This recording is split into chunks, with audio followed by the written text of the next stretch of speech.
everybody, welcome back to our channel. Today I am taking you guys through my morning skincare routine.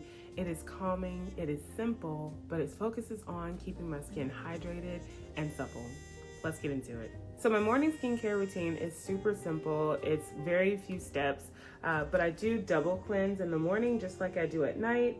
And I go in with my La Roche-Posay. This is for oily prone skin or oily skin, and this is for this Naturium. I use this both day and night. This is helping with evening my skin tone and evening like any texture. So I go in with these, and then after I cleanse my face, I kind of make it damp a little bit, and I go in with the Paula's Choice 10% Niacinamide. This is going to help get rid of the darker spots, and it is lightening up any acne marks that I have, and I do bring this down to my neck as well. And then once I wait 1 to 2 minutes, I go in with my Azelaic acid by Paula's Choice as well.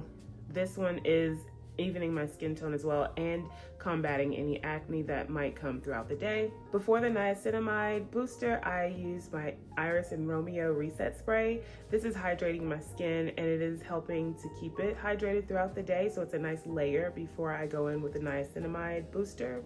And this is what I use to dampen my skin so that the niacinamide booster won't bring about any breakouts or anything like that. So this is really helpful to hydrate your skin. While I wait for my face to dry down and absorb all of the product that I put on, I go in with this Ever vitamin C serum on my neck only. I don't use this on my face, but I use it only on my neck in the mornings.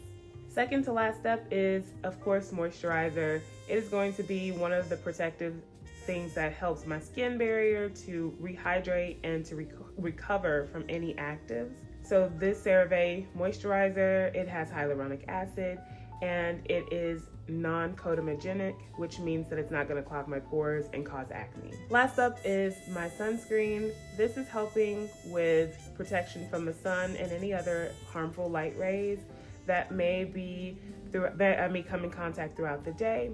This one is really good. It's not leaving a white cast on my skin. If I do see a need to help this out, I go in with a beauty blender and I dab away any of the whiteness to help it absorb better. So this one has been really good. It's not broken me out, so it is really good for acne prone oily skin. So let's get into it.